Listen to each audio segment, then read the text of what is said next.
계속해서 사도행전 말씀을 드리는데요. 18장, 사도행전 18장에서 바울 사도가 고린도 지방에서 1년 반 동안 전도를 했습니다. 전도를 하고 이제 2차 전도 여행을 마무리 짓습니다. 마무리 지으면서 에베소를, 고린도 지역을 전도를 하고 다시 수리아 안디옥으로 이제 돌아오는 길에 에베소를 잠깐 들렸다가 그 다음에 이스라엘 가이사랴 지역에 들렸다가 파송한 이 수리아 안디옥 교회에 돌아오게 됩니다. 그게 18장까지에 나타나는 내용입니다. 그리고 2차 전도 여행을 마치고 돌아온 바울 사도가 수리아 안디옥에서 얼마 동안 머물다가 다시 이제 좀 몸을 추스려서 제3차 전도 여행을 가게 됩니다.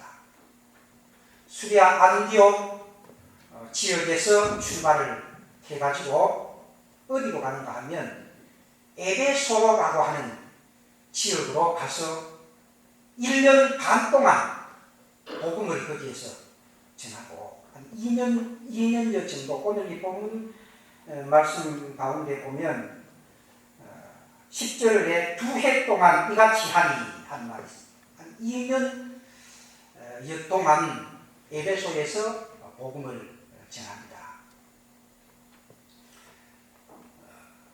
근데 오늘 읽은 이 19장에 보면 에베소에서 바울 사도가 복음을 전하는 그런 내용이 기록이 되어져 있습니다.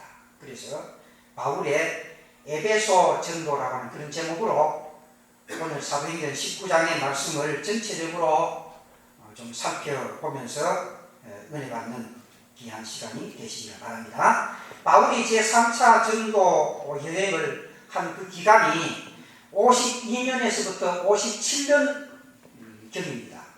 한 5년 동안 3차 전도 여행을 하게 되는데 그 첫 번째 지역으로 3차 전도의 첫 번째 지역으로 에베소 지방에 가서 복음을 전하는 것입니다. 근데 바울이 에베소 지방에 가서 복음을 전하면서 그 많은 사람들에게 질문을 해봅니다.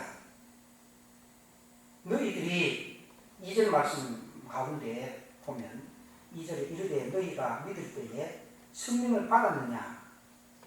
바울 사도가 예수를 믿는다고 하는 사람들한테 물어봅니다. 너희들이 예수를 믿을 때에 성령을 받았느냐? 그렇게 물으니까 많은 사람들이 우리는 성령이 있는 것조차도 모르겠다. 그냥 요한의 세례만 알지. 요한의 세례만 알지. 성령이라고 하는 것은 듣도 보도 못했다. 그런 얘기를 합니다.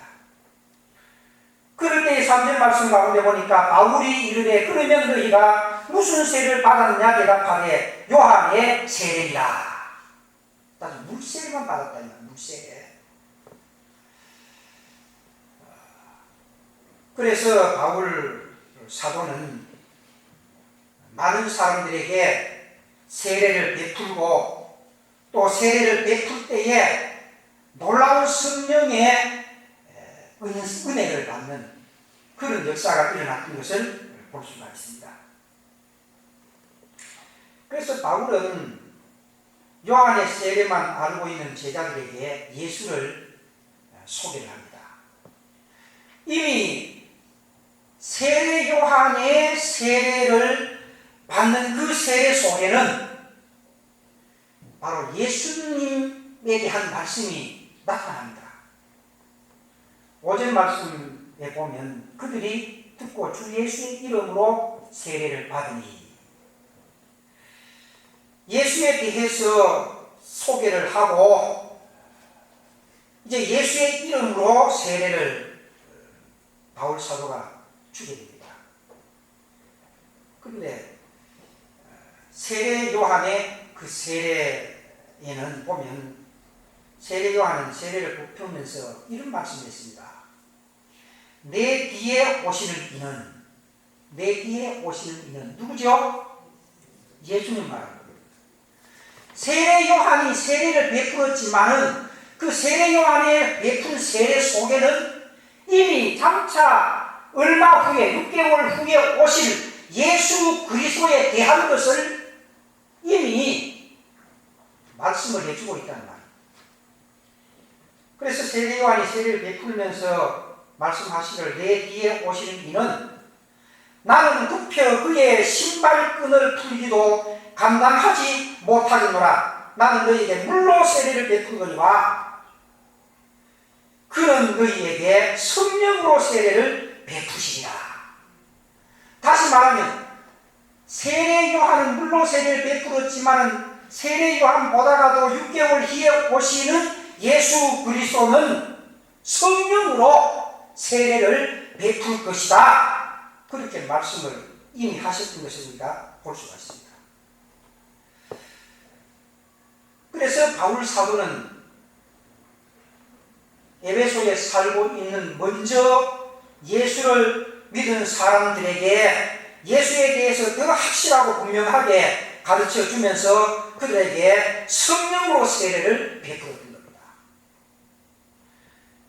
그래서 제자들은 바울로부터 예수의 이름으로 세례를 받고 또 바울이 안수를 할 때에 성령이 그들에게 임해서 오늘 본문 말씀 가운데 6절 말씀에 보면 바울이 그들에게 안수함에 성령이 그들에게 임하심으로 방언도 하고 예언도 하니 모두 12사람쯤 되리라. 성령 세례를 받았다고 하는 것을 여기에서 말해주었습니다. 우리가 학습 세례 문답할 때에 세례의 종류를 두 가지로 이야기합니다. 물세례가 있고 성령 세례가 있다. 그렇게 말하죠. 그 물세례는 오늘날로 말하면 성례주일날 세례 받을 자들에게 목사가 성부와 성자와 성령의 이름으로 머리에 손을 얹고 물을 얹어서 안수를 하는 그것이 바로 물세례라 그래요. 근데 성령 세례 이거는 우리의 눈으로는 알 수가 없는 세례입니다. 성령이 역사하는 것이기 때문에 그래서 일반적으로 성령 세례에 대해서 세 가지로 이야기합니다. 그 첫 번째는 물세례를 받기 전에 이미 성령 세례를 받은 사람이 있다. 두 번째는 물세례를 받을 때 동시에 성령 세례를 받는 사람도 있다. 세 번째는 물세례를 받고 난 뒤에 나중에 성령 세례를 받는 사람도 있다. 그래서 물세례를 받기 전에 받는 사람이든지 물세례를 받을 때 동시에 받는 사람이든지 아니면 물세례를 받고 난 그 나중에 성령 세례를 받는 사람이든지 어떤 사람이든지 간에 우리가 정말로 예수 믿고 구원받은 성도라고 하면 물세례도 받아야 되겠지만은 성령 세례도 반드시 받아야 된다 하는 것은 말이죠. 우리는 잘 알지 못해요.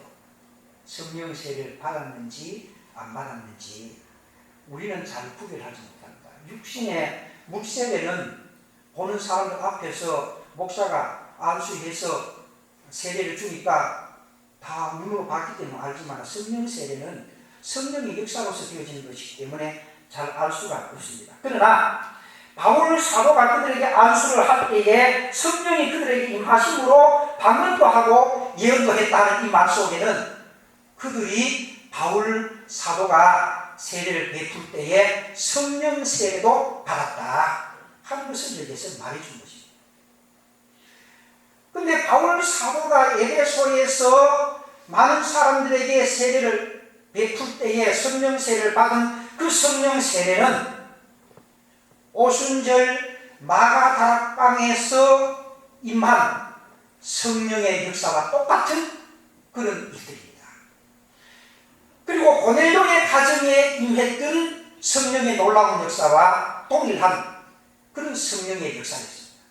다시 말하면 오순절 성령 강림 역사가 일어날 때에 성령 충만 받았던 그 모습, 또 고넬료의 가정에서 임했던 그 성령의 충만한 모습과 똑같은 그런 모습으로 이 바울 사도가 에베소에서 세례를 베풀 때에 놀라운 성령의 역사가 일어나가지고 방언도 하고 예언도 했다. 그렇게 말씀을 해주고 있습니다. 그래서 에베소에는 이방 선교의 중심 지역이 되었습니다.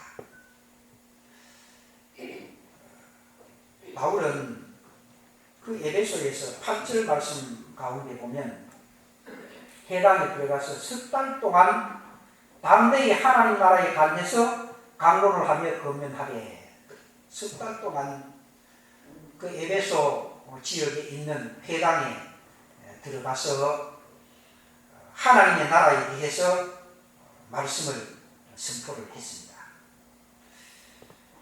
그리고 2년 동안 두란노 서원에 가서 또 복음을 증거를 하게 됩니다. 9절 말씀에 보면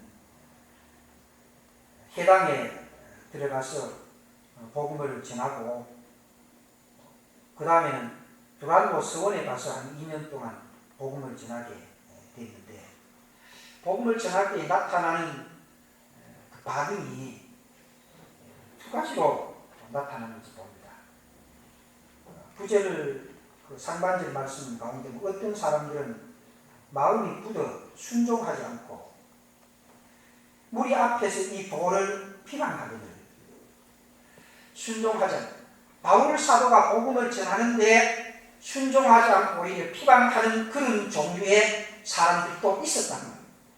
우리는 예수 믿고 신앙생활 성도들이기 때문에 또 바울에 대해서 우리가 잘 알고 있기 때문에 바울이 그렇게 말씀하시는데 얘하고 순종하지 왜 순종하지 않고 오히려 비방했을까, 그런 생각이 들지도 모르지만, 그러나 누구라도 마찬가지입니다.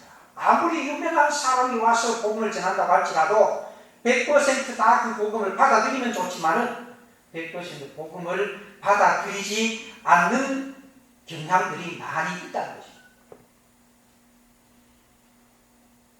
우리 가정 식구들이 다 예수 믿으면 얼마나 좋겠습니까? 그런데 우리 가정 식구들이 다 예수 믿지 않는 경우들이 있고, 예천에 사는 사람들이 다 예수 믿으면 얼마나 좋겠어요. 그런데 다 예수를 믿지 않는 경우들이 있다는 것입니다. 그런데 그 반면에 또 예수를 잘 믿고 말씀에 순종하는 그런 사람도 있다는 거죠. 10절 말씀 가운데 보면 두 해 동안 이같이 하니 아시아에 사는 자는 유대인이나 헬라인이나 다 주의 말씀을 듣더라. 하나님의 말씀을 잘 받아들인 그런 모습들도 우리가 볼 수가 있는 것입니다. 바울 사도가 복음을 전할 때 두 종류의 모습이 나타나는데, 오늘 우리들은 복음의 말씀을 전할 때에 귀에 거슬리는 말씀도 있겠죠. 책망하는 말을, 권면하는 말이 때로는 내 귀에 들릴 때는 좀 거부하는, 또 복음을 잘 이해하지 못하고 깨닫지 못하면 왜 목사님이 저런 얘기를 하느냐, 그래서 때로는 좀 언짢은 생각이 들 때도 있고, 또 불평도 하고, 또 심하면 비방도 하고, 그럴 수 있겠죠. 내 마음에 안 든다고. 그래서 오늘 우리가 예수 믿고 신앙생활 성도들은 복음을 전하고 그 복음의 말씀을 들을 때에 내 귀에 좀 거슬리고 내 마음에 좀 안 든다고 할지라도, 오늘 우리는 불평하거나 아니면 또 비방하는 그런 태도의 삶이 아니라 하나님의 말씀을 듣고 그 말씀에 순종하고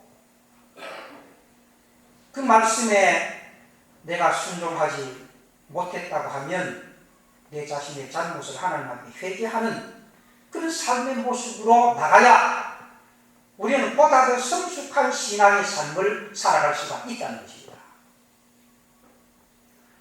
때로 보면 가끔 참 하나님의 말씀을 전하면 그 말씀이 성도들 귀에 좀 거슬려서 그런지도 모르지만은 때로는 좀 불평하고 원망하는 그런 사람이 또 없지 않아 들어 있는 경우를 봅니다.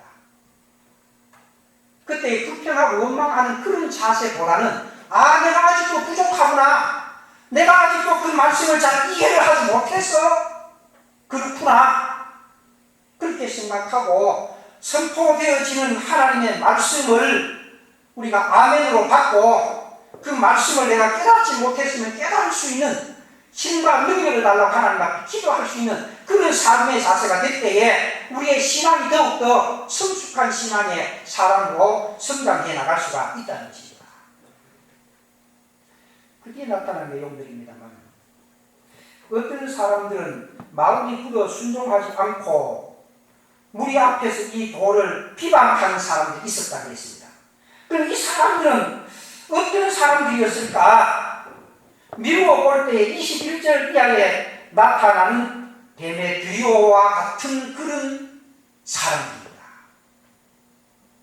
나중에 말씀을 드리니까 그때 말씀을 드리도록 하고 인간적인 생각으로 인간적인 방법으로 그렇게 말씀을 받아들인다고 하면 오해하는 부분들이 많이 있습니다. 이해가 되지 않는 부분들도 많이 있습니다. 때로는 귀에 거슬리는 말씀도 없지 않아 많이 있습니다. 그러나 오늘 우리는 하나님의 말씀을 우리가 믿음으로 받아들이고 하나님의 말씀을 하나님의 말씀으로 받아들일 때에 우리의 신앙에 유익하다는 것을 여러분들이 기억하고 하나님의 말씀이 내 마음에 좀 거북하게 들려도 그 말씀을 하나님의 말씀으로 받아들이고 믿음으로 이해할 수 있는 여러분들이 되시기를 주님의 이름으로 축원합니다. 그래서 바울이 한 2년여 동안 두란노 서원에서 복음을 전할 때에 그 결과를 몇 가지 한번 살펴본다고 하면 유대인들이나 헬라인이나 할 것 없이 모두가 다 말씀을 잘 듣는 그런 모습으로 나타났던 것이죠. 그래서 바울 사도가 전하는 이 복음의 말씀을 듣고 골로새 교회가 세워지게 되는 겁니다. 히에라폴리 지역의 복음이 전파되는 겁니다. 또 이로 통해서 라오디게아 교회가 세워지게 되는 것입니다. 그래서 하나님의 교회가 세워지는 근본적인 바탕, 기초는 말씀에 세워진 것입니다. 복음의 말씀이 선포되어질 때에 그 복음의 말씀을 바탕으로 해서 하나님의 교회가 세워진 것입니다. 돈 많다고 해서 교회 세우는 거 아니죠. 예수 믿는 사람들이 모여서 하나님의 교회가 세워지는 것이기 때문에 그래서 하나님의 말씀을 바탕으로 해서 기초로 해서 기반으로 해서 골로새 교회 또 라오디게아 교회가 세워지게 되고 히에라폴리의 복음의 역사가 일어나게 되어진 것입니다. 그리고 복음의 말씀이 선포되어질 때에 놀라운 기적의 역사가 일어나게 된 것을 또 한번 볼 수가 있습니다. 6절 말씀에도 그렇고 또 11절, 12절 말씀에 보면 놀라운 기적의 역사가 일어났던 것을 봅니다. 하나님이 바울의 손을 이용을 해서 놀라운 능력을 행하게 됩니다. 그래서 사람들이 바울의 몸에서 손수건이나 앞치마를 가져다가 병든 사람에게 얹으면 그 병이 떠나가고 악기도 나가더라. 놀라운 기적의 역사죠. 병든 사람을 고치고 또 귀신 들린 자를 고쳐주는 그런 기적의 역사입니다. 그리고 6절 말씀 가운데 바울이 그들에게 안수하며 성령이 그들에게 임함으로 방언도 하고 예언도 하니, 방언하고 예언하는 거 기적의 역사입니다. 물론 사람이 만들어내는 방언이 아니라 정말 하나님께서 주시는 그 방언, 사람이 하고 싶다고 해서 방언을 하고 하기 싫다고 해서 방언을 안 하고 그런 게 아닙니다. 사람이 만들어낸 방언이 아닌 하나님이 주시는 그 방언은 하나님의 기적의 역사로서 일어납니다. 그렇기 때문에 복음은 하나님의 역사이기 때문에 인간이 이해할 수가 없는 놀라운 기적을 동반하는 경우들이 많이 있습니다. 특별히 초대 교회에서는 이런 놀라운 기적의 역사를 많이 찾아볼 수가 있죠. 복음을 전할 때에 병든 자가 고침을 받고 귀신들이 벌벌벌 떨고 희한한 능력들이 나타나는 것을 볼 수가 있습니다. 앞치마를 가져다가 병든 사람을 얹으면 병이 덜컥덜컥 낫는 그런 놀라운 기적의 역사가 일어납니다. 그리고 세 번째는 회개하고 성장하고 부흥했던, 흥왕했던 그런 역사가 일어났습니다. 17절, 18절 말씀 가운데 보면 에베소에 사는 유대인과 헬라인들이 다 이 일을 알고 두려워하며 주 예수의 이름을 높이고 믿는 사람이 많이 와서 자복하여 행한 일을 알리며, 자복하고 행한 일을 알리며 회개한 거죠. 그리고 19절, 20절 말씀 가운데 보면 회개하는 모습이 나옵니다. 마술사를 행하던 많은 사람이 그 책을 모아가지고 와서 모든 사람 앞에서 불사르니 회개한 겁니다. 마술책을 불사른 거죠. 그 책값을 계산한 적은 5만이나 되라. 사주 보는 사람들이 보면 책 있죠.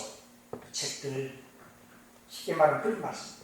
사주 팔자 보면 그 책들을 전부 다 불살라 버리는 그 모습, 이건 바로 회개를 의미하는 겁니다. 그래서 회개하고 또 그들이 하나님께로 돌아오는 그런 역사 속에서 20절 말씀 가운데 보면 이와 같이 주의 말씀이 힘이 있어 흥황하여 세력을 얻으리라. 놀라운 그런 흥왕, 부흥의 역사가 일어났던 것을 볼 수가 있습니다. 그래서 복음이 전파되는 곳에는 놀라운 기적의 역사들, 놀라운 부흥의 역사들이 일어났다는 말이에요. 그래서 복음을 전하면 기적의 역사, 부흥의 역사가 일어나고, 복음을 전하지 않으면 기적의 역사도 없고 부흥의 역사도 없다는 말이에요. 그렇다면 오늘 우리들은 예수를 믿는 믿음의 사람들로서 복음을 담대하게 증거하고 복음을 전함으로 인해서 기적의 역사, 부흥의 역사가 우리의 심령 속에서, 우리의 삶 속에서 날마다 일어날 수 있는 그런 삶이 되어야 된다는 것을 우리에게 보여주고 있습니다. 그렇기 때문에 오늘 우리들도 하나님의 말씀을 잘 듣고 성령의 놀라운 체험을 하고 자신의 잘못을 회개할 때에 부흥의 역사가 일어난다는 것을 깨닫고 하나님의 말씀 앞에 언제나 우리는 귀를 기울이고 또한 성령 충만 받고 자신의 잘못을 철저하게 회개하는 그런 성도들이 되시기를 주님의 이름으로 축원합니다. 그다음 두 번째는 읽지는 않았습니다만 21절에서부터 41절에 나타나는 내용의 말씀인데, 복음의 말씀이 선포되어질 때에 그 복음의 말씀을 반대하고 오히려 비방하는 그런 사람들을 바로 데메드리오를 중심으로 해서 일부 사람들입니다. 그럼 이 데메드리오를 중심으로 한 일부 사람들 어떤 사람들이었느냐? 복음이 전파되고 교회가 부흥되는 반면에 한편으로는 데메드리오처럼 복음을 받아들이지 아니하고 불순종하고 오히려 비방하는 그런 자들이 있다는 것입니다. 그 사람들 가운데 가장 대표적인 인물이 바로 데메드리오입니다. 데메드리오라고 하는 인장색입니다. 당시 에베소에는 아데미 여신을 많이 섬겼습니다. 보통 섬긴 것이 아니고 많이 섬겼습니다. 그래서 이 에베소는 우상의 도시라고 그렇게 별명이 지어집니다. 해마다 수많은 여행객들이 에베소에 들려서 에베소에 그 섬기는 이 아데미 신상을 삽니다. 마치 신상을, 조그만 그 신상을 사가지고 푸적처럼 집에다 놓고 가지고 다니고 이렇게 한다는 거예요. 근데 이 데메드리오라고 하는 사람은 이 아데미 신상을 만들어 가지고 지금으로 말하면 기념품쯤 됩니다. 기념품. 우리도 관광지 같은 데 가면 기념품 가운데 그런 새긴 것들이 있지 않습니까? 조각품들 가운데 보면 부채 같은 것도 있고 무슨 여러 가지 그런 것도 있는데, 그것이 하나의 조각품으로서 그들이 사고 파는 것이 아니라 신처럼 그렇게 생각합니다. 그래서 아데미 신상을 만들어가지고 파는 그 사람이 바로 데메드리오입니다. 근데 이 데메드리오는 이 신상을 팔아서 많은 수익을 올립니다. 그래서 이 우상을 팔아가지고 엄청난 수입을 가져오는데, 바울이 아데미 신상을 섬기는 것은 우상을 섬기는 것이다 그렇게 말을 하게 되니까 신상을 팔아서 생활하고 있는 자들, 데메드리오를 중심으로 해서 일부 사람들이 소동을 일으킵니다.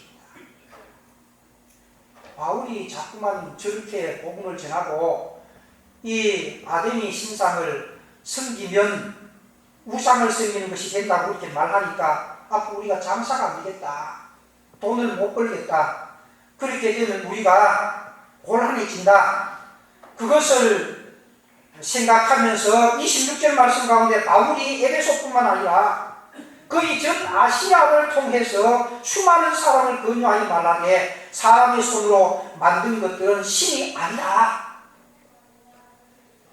우리가 시편 115편에 보면 이 공작물은 사람이 만든 수공물이잖아요. 입이 있어도 말도 못하고 귀가 있어도 듣지 못하고 눈이 있어도 보지 못한다 그러죠. 이 공작품이지 그 신이 아니란 말입니다. 그런데 지금 이 아데미 신상을 사는 사람들은 왜 사느냐? 이걸 신으로 생각하고 사는 거예요. 신으로 생각하고 그것을 부적처럼 가지고 그렇게 다니기 때문에 이거는 우상을 숭배하는 일이다. 바울이 그렇게 말씀을 합니다. 그러니까 그 말을 들은 자들이 27절에 보면 이렇게 말을 합니다. 우리의 이 영업이 천하여질 위험이 있을 뿐 아니라 큰 여신 아데미의 신전도 무시당하게 되고 온 아시아와 천하가 위한 그의 위험도 떨어질까 하노라 하더라. 장사도 안 되고 또 이 신상을 섬기는 일도 이제는 좀 가치가 없어지게 될 것이 아니냐. 이것이 한두 사람도 아니고 온 천하에 이 아데미 신을 섬기는 사람들이 수없이 많이 있는데, 수없이 이 아데미 신을 섬기는 사람들이 이제는 아무것도 아닌 그런 것이 되어버리지 않겠느냐. 그렇게 해서 바울 사도를 대항을 하는 겁니다. 그래서 소동이 일어납니다. 그래서 바울 사도는 복음 역사가 일어나는 곳마다 방해하고 반대 세력이 막 일어났던 것을 우리가 지금까지 쭉 살펴볼 수가 있습니다. 이건 바울 시대 때뿐만 아니고 오늘도 마찬가지입니다. 오늘도 복음의 역사가 왕성하면 왕성할수록 마귀들, 사탄들, 우상들은 거기에 대항을 해서 또 왕성하게 일어나는 것을 볼 수가 있습니다. 이와 같이 복음의 역사는 방해하는 역사가 반드시 있고 또 반대하는 역사가 반드시 있지만은 그런 담대하는 방해 역사 속에서도 복음의 역사는 절대로 불하지 아니하고 말씀을 따라서 복음의 역사를 이루기 위해 가지고 끊임없이 달려가는 바울의 전도 열정의 모습을 오늘 우리는 에베소 이 복음 전파의 그 사건을 통해서 우리가 한번 살펴볼 수가 있는 겁니다. 바울이 복음을 이렇게 전파하지 않는다고 해서 바울에게 뭐 어떤 제재가 가해지는 거 아니죠. 사명감을 가지고 내가 복음을 전하지 아니하면 나에게 화가 미칠 것이라고 하는 그런 복음에 대한 열정 가지고 바울 사도가 전하는 것이지, 이 복음을 전하지 않는다고 해가지고 내가 다른 윗사람들이나 다른 사람들부터 어떤 물리적인 그런 제재를 가하는 것이 아닌데도 불구하고 바울 사도는 전도 열정에 불탔기 때문에 복음을 담대하게 그렇게 박해 속에서도 전할 수가 있었다. 그런 여기에서 오늘 우리들이 한번 내 자신을 살펴볼 필요가 있습니다. 오늘 우리들은 어떤 신앙입니까? 바울 사도는 이런 박해 속에서도 전도 열정을 가지고 복음을 전했는데 오늘 우리들의 삶의 모습은 어떤가? 내 신앙 생활하는 것조차도 참 힘들어하고 있지 않습니까? 다른 사람 전도하는 것은 고사하고 내 예수 믿는 것조차도 힘들어하고 또 내 예수 믿는 것도 어떻게 하면 좀 편하게 예수 믿을까? 어떻게 하면 좀 더 쉽게 예수 믿을까? 그런 생각을 하면서 지금 우리가 신앙생활하고 있지는 않는가? 목사님 왜 그렇게 힘들게 예수 믿습니까? 꼭 그렇게 힘들게 신앙생활 해야 됩니까? 왜 힘들게 새벽기도 나오라고? 왜 힘들게 실수하라고? 왜 힘들게 주일학교 학생들 가르치라고 합니까? 적당하게 뭐 시간 있으면 나가고 불경 있는 것처럼 명절 때나 가서 불공 드리고 하는 것처럼 명절 때나 교회 와서 예배 드리면 되지. 뭐 주일날 새벽에도 나오고 주일날 낮에도 나오고 주일날 오후에도 나오고 뭐 구역 예배도 나오고. 여러분 예수 믿는 성도라고 하면 교회가 공식적으로 인정한 예배가 있습니다. 무슨 예배죠?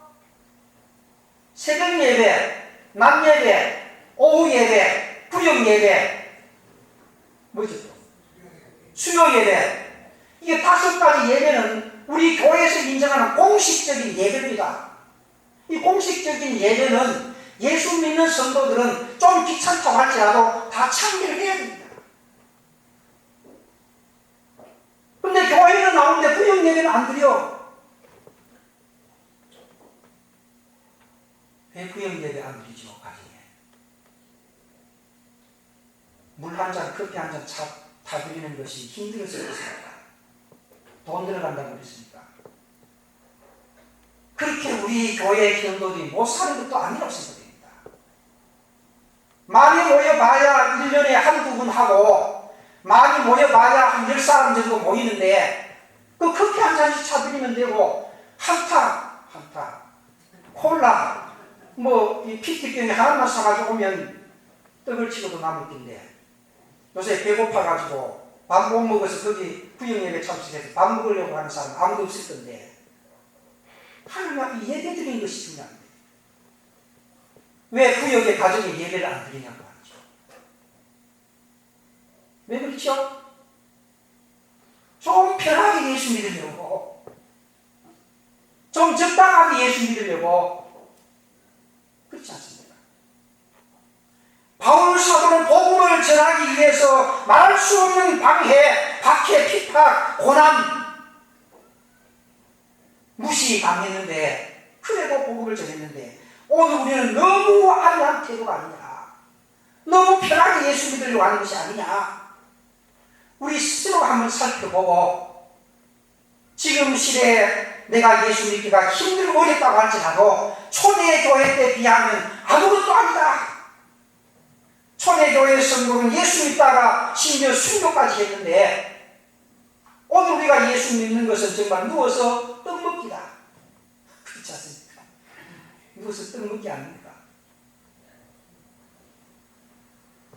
뜯어 물겨줘야 되고. 그런 생각, 제가 초등학교 다닐 때에 용문에서 용문교회, 금곡교회 나갔습니다. 선동이라는 게 지금 그럼 양수발전소 물 담는 그 산꼭대기 선동이라는 동네, 선동에서 나오시는 집사님이 계셨어요. 그분은 도시락을 2개를 싸가지고 와요. 도시락 2개 싸가지고.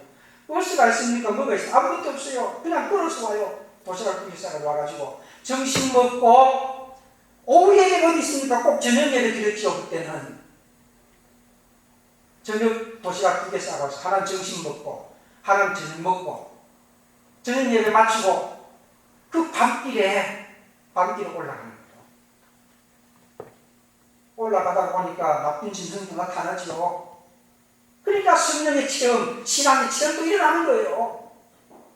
그 산속에 혼자 가니까 그 무서운 짐승들이 나타날 거 아닙니까? 그러니까 예수 이름으로 물러가라 하고, 그러니까 신앙의 체험도 생기는 거예요. 기도하고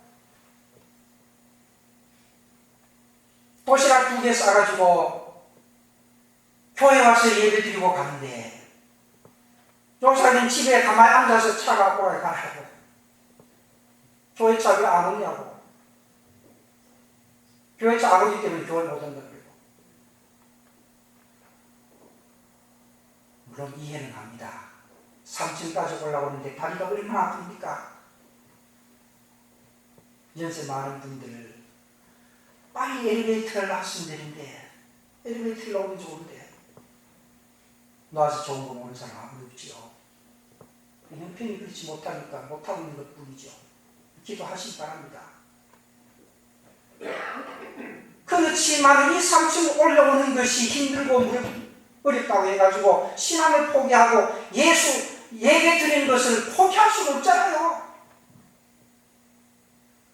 그런 차원에서 바울 사도는 말할 수 없는 박해, 핍박, 고통당하면서 전도의 열정을 가지고 복음을 전했다고 하면 오늘 우리들도 좀 힘들고 어렵지만은 그래도 하나님 앞에 예배드리고 신앙생활하는데 좀 힘들고 어려워도 좀 참고 신앙생활 할 수 있는 그런 신앙을 가지고, 그래서 편하게만 요령껏 적당하게 예수 믿으려고 하지 말고 복음의 열정을 가지고 끊임없이 달려가는 그런 신앙의 삶이 되어질 때에 보다도 우리는 성숙한 신앙의 사람이 될 수가 있고 어떤 어려움 속에서도 믿음이 흔들리지는 않는다는 것을 여러분들이 기억하고, 초대교회 특별히 바울 사도가 복음의 열정을 가지고 복음을 전했던 것처럼 오늘 우리들도 열심히 신앙생활하고 열심히 복음 전파하는 그런 성도들이 되시기를 주님의 이름으로 축원합니다.